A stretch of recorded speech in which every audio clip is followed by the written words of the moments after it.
To our discussion now, taxation plays a crucial role in the economy as a whole, and particularly in the growth and sustainability of small and medium enterprises, SMEs.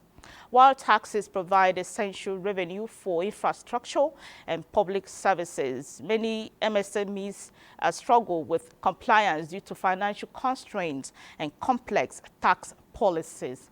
How can taxation be structured to support rather than hinder SMEs? This morning on Business Express, our focus is on taxation and SMEs with our guest, Raymond Asemakaha, Managing Director, Benwell Investment Promotion Company. He joins us via Zoom from Makodi. He will share insights on how taxation affects SMEs and what businesses can do to navigate the system effectively. Thank you for joining us on the program, Mr. Raymond. Thank you. Good morning. All right. How would you assess the impact of taxation on SMEs in Nigeria? Pardon, please. Good morning. Okay, my question was, how can you assess the impact of taxation on SMEs in Nigeria? All right. Going with what is happening, taxation as regarding the input or what people are doing in terms of businesses. Nigeria have not gotten it right.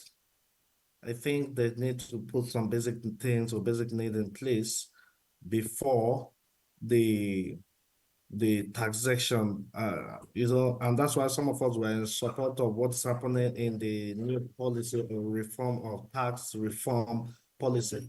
Because for somebody that is doing a nano business is not actually supposed to, be taxed. Okay, what are the biggest tax-related challenges that SMEs face in Nigeria? Can you put us through that? Yes, SME, they face a lot of multiple taxes.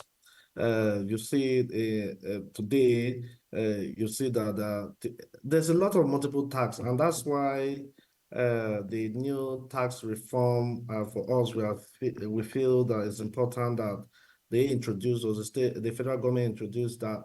It will help the state, it will help the country, because there have always been a lot of multiple tax, which let me just give you an example. We were somewhere and I've seen that a local farmer that took that farm okra. She took her from the car, she will pay at the gate. As she's going, the people will stop her, all this internal revenue, they will stop her and also take, tax. So at the end of the day, this woman will not be able to have something. And that's one of the things that going with the new tax law, if the federal government implement it, it will help to mitigate all those loophole. I mean, those stumbling blocks are being because it's discouraging for some of us because we've been in business space. You see that today they will bring this tax, tomorrow another tax, this tomorrow another tax, and it's affecting business. All right. Many SMEs struggle with tax compliance. Are there strategies or initiatives that can help tax compliance among small businesses? Regarding the new policy that they're bringing, I think it will help. It will really, really help. For we that we are in the business sector and in the space, we understand that if that implementation is done, it will help the country, it will help the state. Because ordinary, for somebody that is not making out to 10 million or 5 million, why should that person pay tax? There's no point for that person to pay that because the person is just struggling to, feed the family, is struggling to, their cash flow is within how much? Less than 5 million in a month. I mean, even in a year. All right. So how can a state support SMEs in navigating tax-related challenges? All right, for like, let me just give you an example in Benue State today. His Excellency, the Executive Governor, have done what they call tax holidays for people that they are actually coming to invest in Benue States. There's tax holiday. Now, for the nano businesses that they are not having out to 5 million or 3 million, there's also a waiver. We've done some policy document and we feel that it's not important that for the state government to tax them. So those are the things that will help, re-engineer the SME space in the state. Because, if people are not in the business, how will the state collect tax? That's the question. So we are rolling out policies that we introduce or re-engineer the people to be in the business space so that the government will be able to get tax. Because at the entry now, what the state government have done is to give tax holidays for investors, for people that they intend to come to the state. And when they begin to put some start their business after 1 year, they will begin to pay tax. At that time, they are settled. But somebody just gets started business and you are coming for them to pay tax. It doesn't make sense. The person, in business, you can't even make profit the first 6 years. I mean, 6 months. There's no way you will drive a profit. So it is important that we understand the way taxes work.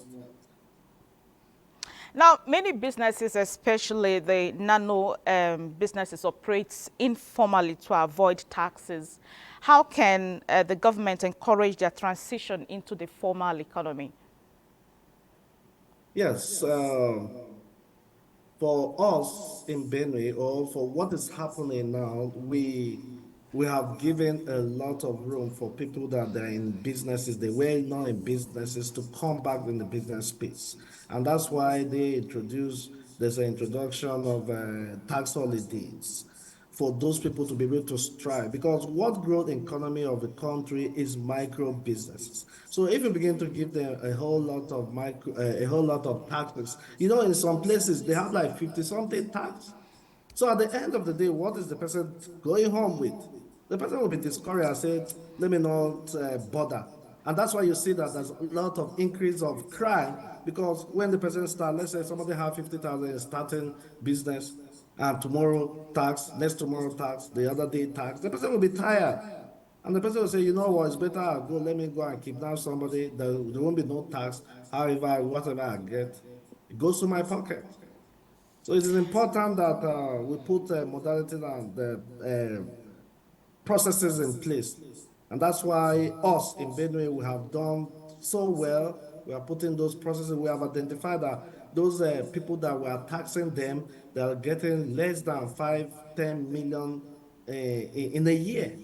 So there's no point to even start that. They will be discouraged. They will go back, and that will cause a lot of issues. All right, Mr. Ray, before I let you go, let's briefly discuss U.S. President Trump's tariffs. Although it has been suspended for Nigeria, how do you see them impacting SMEs? You see, for me, what Trump is doing the right thing. Everybody should stay in his country and develop. What is the point? You are leaving your country, you have knowledge, you are leaving your country to go and stay in somebody's land. For me, I love what he's doing, and that will help us to have sense. Because if you stay in your country, bring that idea, rule, and the idea rule the world. So if you have those idea, those things that you have, is for you to see how you can be able to develop your country. And that's why in the book they say you don't need to be thinking about what your country will do for you. You think about what you can do for your country. So the process, what the drive he is driving, for some of us, we are okay with it. It will help us to have a lot of sense. Mr. Raymond Asemakaha, thank you very much for sharing your thoughts with us on Business Express this morning. Thank you. To have You too. moving on, oil